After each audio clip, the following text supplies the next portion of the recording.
So we're going to stop the cycle of creative violence and we are going to write the freaking book. I don't know about you guys, but I've been stuck in the never finished a manuscript club. It's one club that I really wish I could revoke my membership on. Which brings me to the point of this video. Welcome to episode 1 of Finish a Book with Me. In this series, I'm going to write a book from start to finish. I'm going to be walking you through my writing process and my writing routine. From trying out new techniques all the way through to the final draft and then querying agents and hopefully getting it published. The project that I'm going to be working on, I've been working on for a very long time. However, I would like to start from ground zero. The reason I'm still working on this book is because for some reason, for the life of me, I cannot get through the middle part. So we're going to stop the cycle of creative violence and we are going to write the freaking book. The first thing that I'm going to need to do is get to know my characters. The second thing that we're going to do is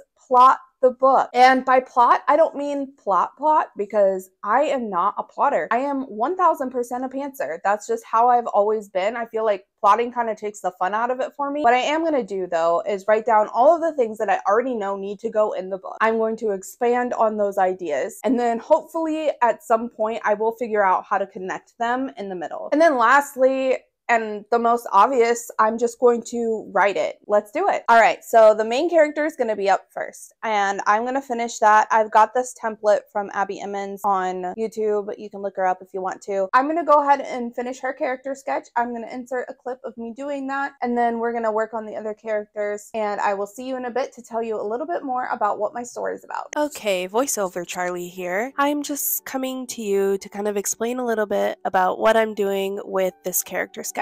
So for the main female protagonist, I wasn't 100% sure on her name. She originally started as Gwen, and then she moved to Cassandra, and then she moved to Chrissy, and now I'm kind of liking the name Alex. So I guess we'll just see what she's gonna end up being called. I don't know yet. I am now inserting just some details about what her physical characteristics are going to be. She is a different type of character. She is sort of a fairy and elf hybrid, and in the book they're going to be known as the changelings. That's just a little bit about the story. I am just going to put in some details about her. So she's going to be tall and thin. She has very long wavy hair and very green eyes. She has a little bit more pointed features, and I'm just putting in as many details as possible. I know some of this probably seems a little irrelevant just because I want to know her as much as possible. That's why I'm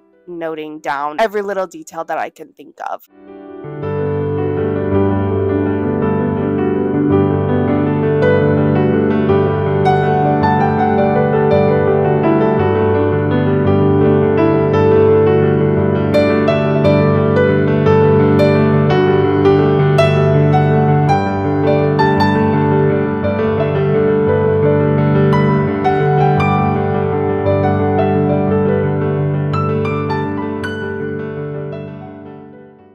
I've also included her Kibby body type because I feel like even though that's not really an important feature, it is something that kind of helps get a vibe for a person, I think. And if you don't know what your Kibby body type is, there are tests you can do online. I can link some in the description if you're interested in that kind of thing.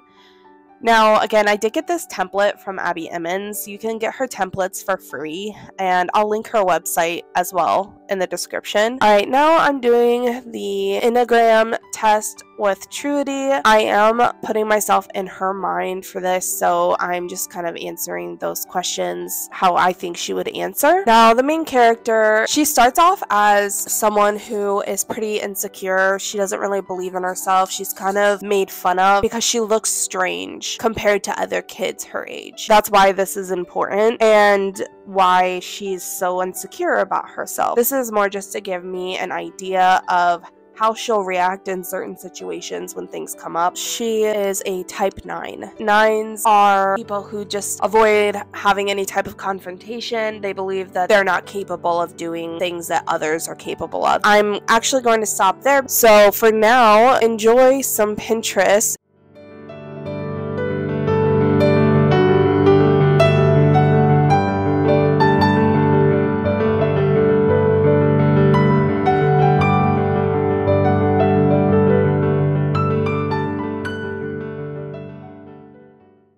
Good morning, everyone. It's Wednesday morning, and I am just gonna run you through what I've done so far. So as you saw in the previous clip, I did go ahead and complete my main character's character sketch, and I also went on Pinterest and gathered some inspiration for her overall vibe and feeling. I also completed my other two main characters, Belle and Cinnabar. I wanted to pause there for a second and just kind of run you through what you're about to see. Because I've already done my three main characters, I'm going to go ahead and pause on the characters for now and then jump into world building. And this is a quite detailed process, but thankfully I already have most of this work done because, as I mentioned previously, I have already started working on this book, but I do want to flesh it out a little bit more because I feel like it could just use a little bit more detail, and it might help when I'm going back to do the first draft of this book for me to not get so stuck in the middle. What I did is I went onto this website called Incarnate,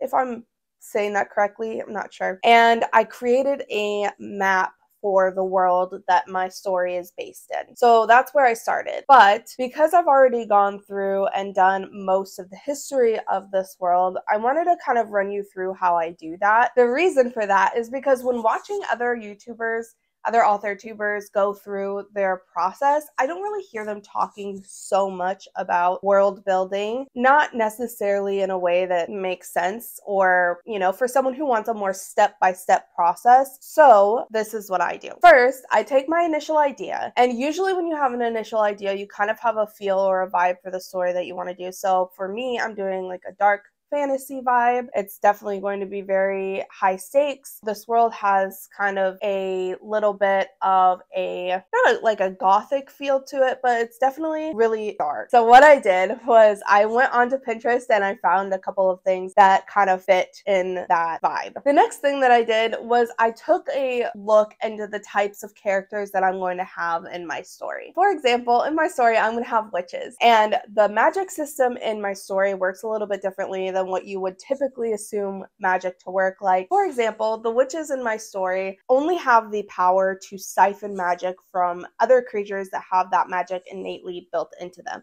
They can also siphon magic from enchanted objects. Kind of how that works is they'll need to ask permission, and then there's only a certain amount that they can take, because if they siphon all of the magic away from that creature and take all of it, the creature dies. And if they do that too often, or if they do that at all really, they can start to get sick, and then eventually they turn into a bad witch. So there are good witches and there are bad witches. Bad witches actually have the ability to perform magic on their own free will. They can do it whenever they want to. They don't need to take magic from other creatures, but they will in order to make themselves more powerful. So this is just one element in my story. What I do is I'll take that initial idea and I'll create a story based off of the history of this type of creatures. So for example, for this particular story, there was a war way back when against good and evil witches, and I kind of just go and tell the story of how that happened, what caused them to start getting sick in the first place, and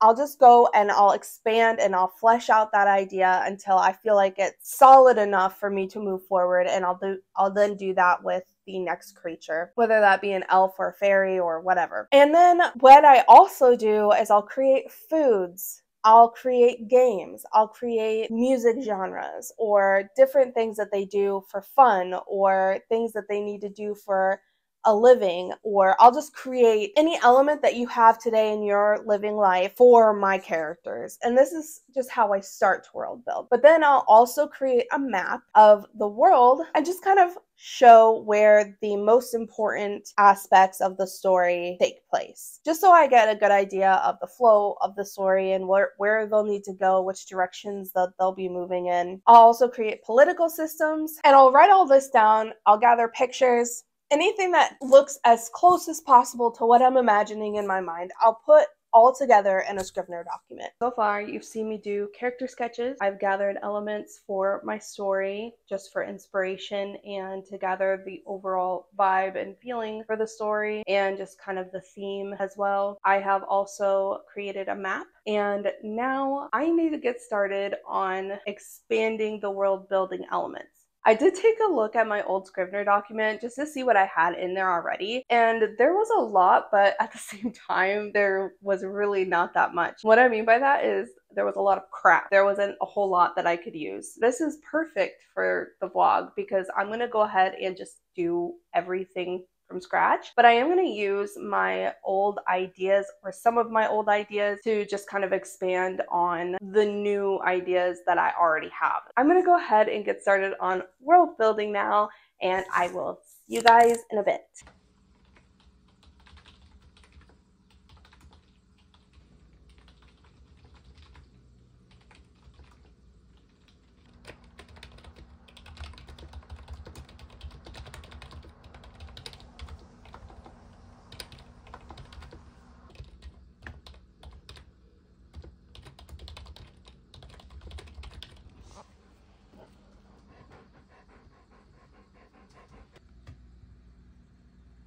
It's almost midnight and I'm exhausted. And I'm gonna go to sleep now and I will see you guys in the morning. I just wanted to give you a little bit of a breakdown of what I did last night. So far, I have done character sketches for my 3 main characters.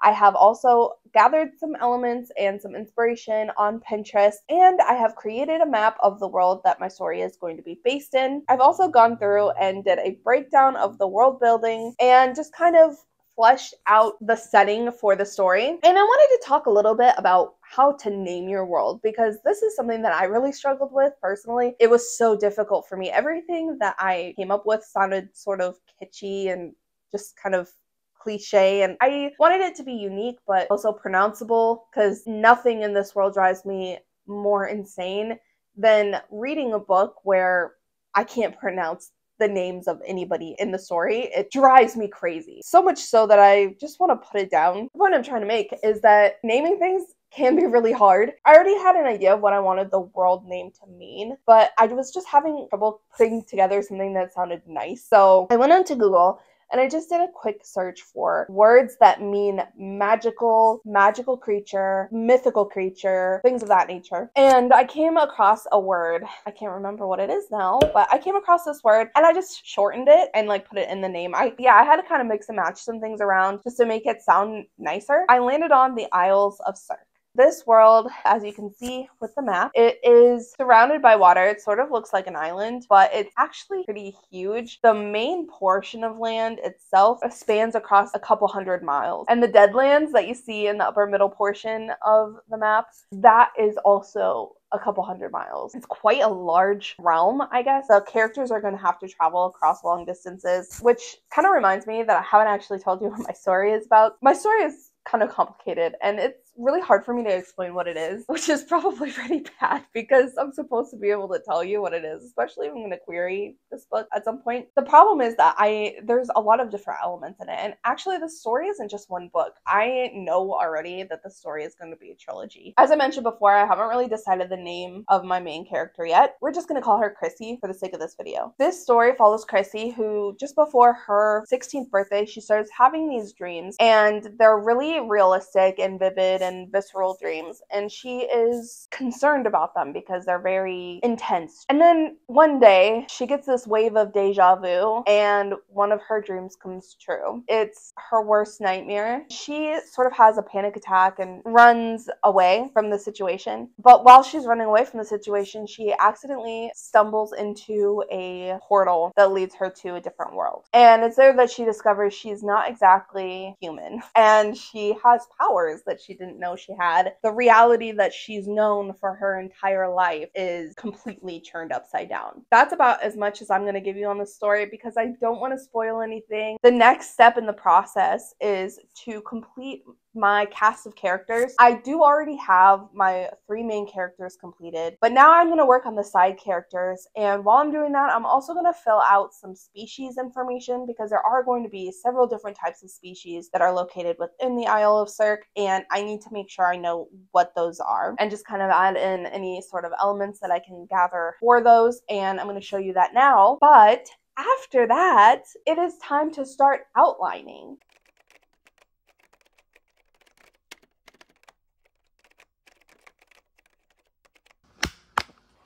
What's up? Roscoe, what do you need? Do you want to go outside?